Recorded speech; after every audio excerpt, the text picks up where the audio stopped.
Dear student, spectral line से related question है। पहला क्वेश्चन देखिए, ये 1993 काफ़ी ओल्ड क्वेश्चन है। एक सिंपल सा स्पेक्ट्रल लाइंस कैलकुलेट करने के लिए क्वेश्चन है। क्वेश्चन दिया है, hydrogen atoms are excited from ground state to the principal quantum number 4।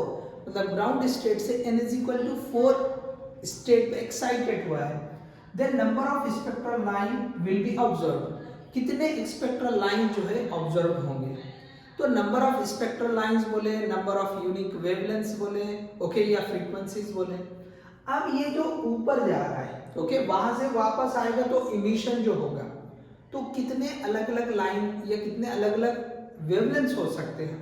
तो ये क्वेश्चन है। तो इसके लिए सिंपली जैसे हमने फॉर्मूला एक डिस्कस किया था कि नंबर ऑफ जो है स्पेक्ट्रल लाइंस जो होते हैं, नंबर ऑफ स्पेक्ट्रल लाइंस,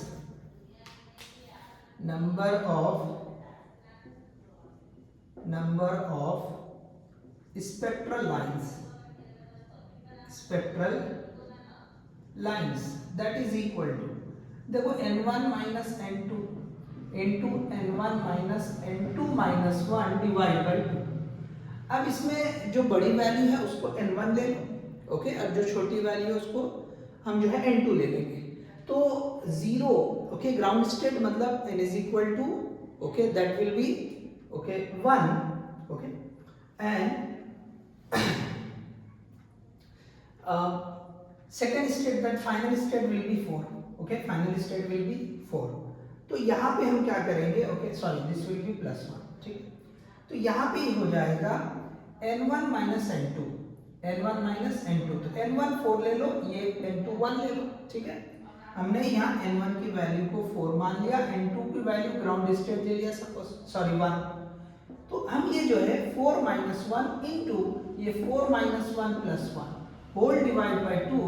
तो देखो ये हो जाएगा 3, हो जाएगा 4, सो 3 into 4 divide by 2, so answer will be 12 by 2, that will B 6।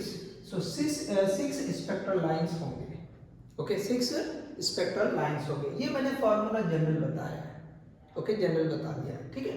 Otherwise अगर हम ग्राउंड स्टेट के साथ ही ले रहे हैं तो n into n-1 divide by 2 ऐसे लिख सकते हैं, but this will be okay more accurate, n1 minus n2 into n1 minus n2 plus 1। तो इसमें n1 को क्या करें, बड़े वाले हायर लेवल जो रहेगा वो ले लेंगे, और n2 लोअर लेवल वाला ले लेंगे, ठीक है। n का नंबर लोअर लेवल पे जो होगा, तो आप इससे वर्कआउट कर लेंगे, सो आंसर 6 आ जाएगा, ठीक है। ये फॉर्मूला है number of spectral lines, okay. Spectral lines बोलकर भी पूछ सकता है, या यूनिक वेवलेंथ या यूनिक फ्रीक्वेंसी बोलकर भी पूछेगा, या नंबर ऑफ ट्रांजिशन बोल के भी पूछ सकता है। Number of transition, spectral lines, number of unique wavelengths, number of unique frequencies, all are same. आपको इसी तरह से करना है। तो एक ओल्ड जो है काफी पुराना क्वेश्चन था, ओके, एक समझने के लिए हमने ले लिया है। एक और क्वेश्चन है पुराने टाइम का, देखिए यहाँ पे जो क्वेश्चन दिया हुआ ये एब्जॉर्प्शन स्पेक्ट्रम से रिलेटेड है। क्या है देखिए, the figure indicates energy level diagram of an atom and origin of 6 spectral lines in the emission, which of the following spectral lines occur in the absorption spectrum. इनमें से कौन से line, देखो ये सारे 6 लाइन दे रखे हैं, यहां से सपोज ये ऐसे जंप करके आ रहा है, इलेक्ट्रॉन जो है जंप करके ऐसे आ रहा है, तो इनमें से कौन से जो है स्पेक्ट्रल लाइंस एब्जॉर्प्शन स्पेक्ट्रम में आएंगे। सो देखो एब्जॉर्प्शन स्पेक्ट्रम में कौन से लाइन आते हैं, जिनमें ग्राउंड स्टेट इन्वॉल्व होती है, जिनमें ग्राउंड स्टेट इन्वॉल्व होती है, ओके। तो यहां पे आप लिख सकते हैं lines, okay, spectral lines in which ground state is involved, okay, वो एब्जॉर्प्शन स्टेट में, सॉरी, स्पेक्ट्रम में आते हैं, absorption spectrum, okay, absorption spectrum.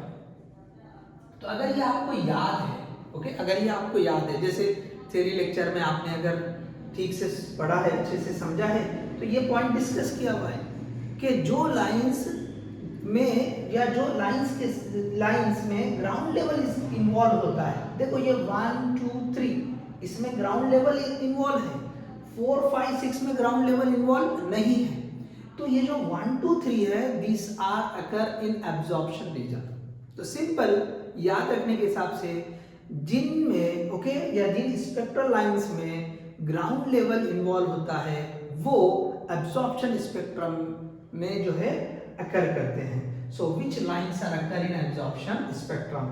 So 1 2 3, so this is the correct answer. Okay, this is the correct answer. Okay, 1 2 3, so C option is the correct one. Okay, चलिए check कर लीजिए आप। Hope you understood this one. Thank you.